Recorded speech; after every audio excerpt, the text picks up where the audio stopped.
സംസ്ഥാനത്ത് ഉപതെരഞ്ഞെടുപ്പ് നടക്കുന്ന വയനാട് ലോക്സഭാ മണ്ഡലത്തിലും ചേലക്കര നിയോജക മണ്ഡലത്തിലും ശക്തമായ പോളിംഗ് ബൂത്തുകളിലെ വോട്ടർമാരുടെ നീണ്ട നിരയിലാണ് LDF, UDF, NDA മുന്നണികളുടെ പ്രതീക്ഷ. ലോക്സഭാ തെരഞ്ഞെടുപ്പിൽ ജയിച്ച മണ്ഡലം രാഹുൽ ഗാന്ധി ഒഴിഞ്ഞതിനാലാണ് വയനാട്ടിൽ ഉപതെരഞ്ഞെടുപ്പ്. ആദ്യമായി ജനവിധി തേടുന്ന മത്സരമായതിനാൽ പ്രിയങ്ക ഗാന്ധി മണ്ഡലത്തിലെ വിവിധ ബൂത്തുകൾ സന്ദർശിക്കുന്നുണ്ട്. MLA ആയിരുന്ന K. രാധാകൃഷ്ണൻ ലോക്സഭയിലേക്ക് ജയിച്ചതിനാലാണ് ചേലക്കര പുതിയ ജനപ്രതിനിധിയെ തെരഞ്ഞെടുക്കുന്നത്. ആദ്യ മണിക്കൂറുകൾ പിന്നിട്ടപ്പോൾ വയനാട്ടിൽ 12.99% പേർ വോട്ട് രേഖപ്പെടുത്തി. ചേലക്കരയിലും പോളിംഗ് 13% പിന്നിട്ടു. വയനാട്ടിൽ 9.15 വരെയുള്ള കണക്ക് പ്രകാരം ഏറനാട് മണ്ഡലത്തിൽ ഏറ്റവും ഉയർന്ന പോളിംഗ് രേഖപ്പെടുത്തി.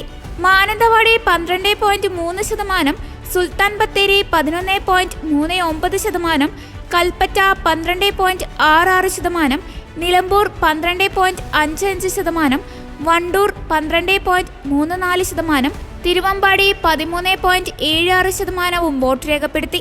വയനാട്ടിലെ 117 ബൂത്തിലടക്കം ചില ബൂത്തുകളിൽ വോട്ടിംഗ് തടസ്സപ്പെട്ടു. വോട്ടിംഗ് യന്ത്രത്തിലെ തകരാറാണ് കാരണം.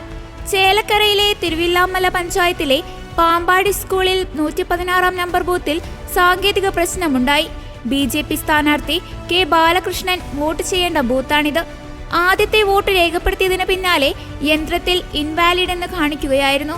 തിരുവമ്പാടി മണ്ഡലത്തിൽ 2 വോട്ടിംഗ് മെഷീനിൽ തകരാറുണ്ടായി.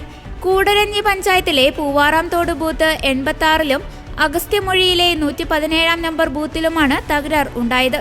കേരളത്തിനൊപ്പം വിവിധ സംസ്ഥാനങ്ങളിലായി ഉപതെരഞ്ഞെടുപ്പ് നടക്കുന്ന 32 നിയമസഭാ മണ്ഡലങ്ങളിലും ഇന്ന് വോട്ടെടുപ്പ് നടക്കുന്നുണ്ട്. പശ്ചിമ ബംഗാളിൽ 6, ബീഹാറിൽ 4, രാജസ്ഥാൻ 7, അസമിൽ 5, സിക്കിമിലും മധ്യപ്രദേശിലും 2 വീതം മണ്ഡലങ്ങളിലും ഇന്ന് വോട്ടെടുപ്പ് നടക്കും. ഛത്തീസ്ഗഡ്, ഗുജറാത്ത്, മേഘാലയ സംസ്ഥാനങ്ങളിൽ ഓരോ മണ്ഡലങ്ങളിലും ഇന്നാണ് വോട്ടെടുപ്പ്. സംഘർഷ സാധ്യതയുള്ള മണ്ഡലങ്ങളിൽ ജാഗ്രത ശക്തമാക്കിയിട്ടുണ്ട്.